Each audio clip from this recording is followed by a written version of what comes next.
पानी को घी में परिवर्तित करना बाबा जी के बाएं हाथ का खेल था। घी तो घी, एक बार उन्होंने पानी को पेट्रोल में भी परिवर्तित कर दिया था।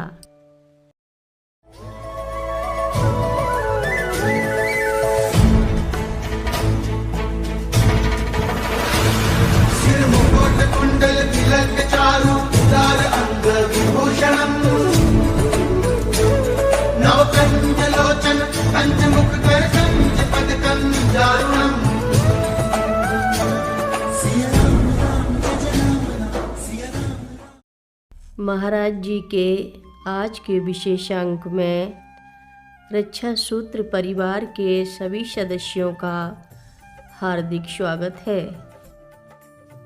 बाबा जी ने एक खाली टोकरी में इनको रख दिया। कुछ चर्चाएं हुई, कुशल क्षेम की बातें। बाबा जी ने प्रसाद के रूप में टोकरी में रखे 8 संतरों को बांटना शुरू किया। 18 लोग वहाँ उपस्थित थे। बाबा जी ने 18 को एक एक संतरा दे दिया।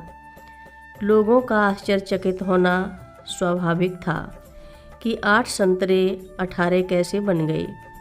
लौटते समय स्वामी जी से उनके लोगों ने यह बात चलाई तो वे बोले, अरे भाई, बाबा जी को हनुमान जी की सिद्धि प्राप्त है, वे कुछ भी करने में समर्थ हैं।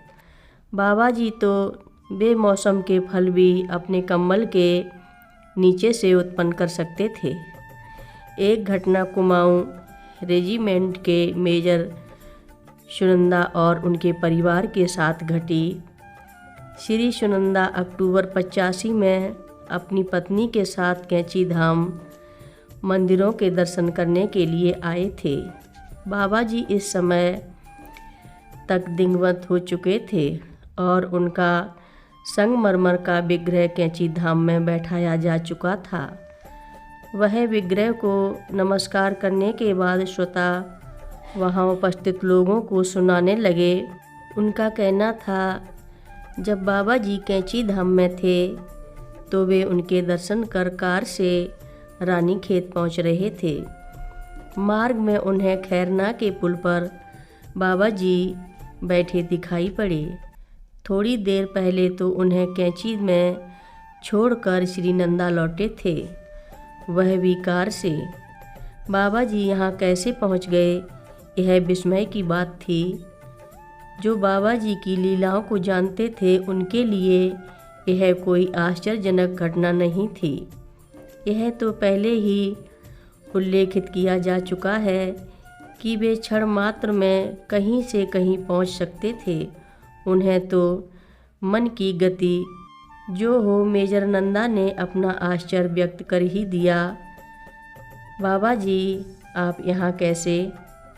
तू कैंची से बिना प्रसाद लिए चला आया है, इसलिए हमें यहाँ आना पड़ा, बाबा ने उत्तर दिया।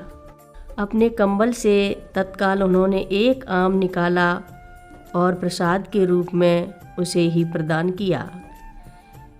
यह मौसम आम का नहीं था। सुनंदा को आश्चर्य हुआ कि बेमौसम का फल बाबा जी कैसे दे रहे हैं। नंदा को इस बार 2 आश्चर्यों का सामना करना पड़ा था। एक तो उनका तत्काल कैंची से खैरना पुल जाना और दूसरा बेमौसम का आम प्रसाद के रूप में दे देना। बाबा जी वस्तुओं को परिवर्तित करने में भी सिद्धहस्त थे। ऐसी 2 घटनाएं यहाँ दी जा रही हैं। ये भी कैंची धाम से प्रकाशित पूर्व उल्लेखित पुस्तक के आधार पर ही है। नैनीताल में बाबा जी ने हनुमानगढ़ में हनुमान विग्रह की स्थापना कराई थी। यह बात पृथक है कि यह स्थान भुरभुरा था और इस पर एक साधारण मकान भी नहीं बन सकता था। बाबा जी ने अपने चमत्कार से इस पर कई बार बिजलियां गिरवाईं। इसके फलस्वरूप यह स्थान निर्माण योग्य बन गया। तब मंदिर का निर्माण हुआ और उसमें हनुमान विग्रह की स्थापना हुई।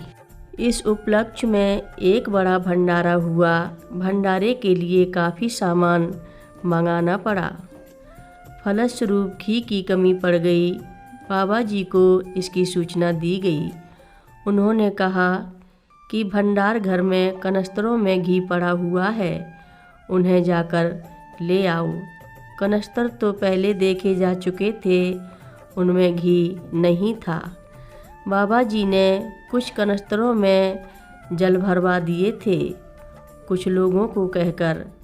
उनके आदेश पर जब लोग भंडार घर में गए तो यही जलों से भरे कनस्तर शुद्ध देसी घी के भरे थे। भंडारा अच्छी तरह संपन्न हो गया। पानी को घी में परिवर्तित करना बाबा जी के बाएं हाथ का खेल था। घी तो घी, एक बार उन्होंने पानी को पेट्रोल में भी परिवर्तित कर दिया था। कथा लंबी है, आगे की कथा सभी भक्तों को अगले भाग में सुनाएंगे। महाराज जी की कथा सुनने के लिए सभी भक्तों का धन्यवाद। महाराज जी सभी भक्तों पर अपनी विशेष कृपा बनाए रखें। बाल समय रवि भक्ष लियो, तब तीनहु लोक भयो अंधियारो। ताहि सो त्रास भयो जग को, यह संकट काहू सो जात न टारो। ते बन आनी करी बिनती, तब छाड़ दियो रवि कष्ट निवारो। को नहीं जानत है जग में कपि, संकट मोचन नाम तिहारो।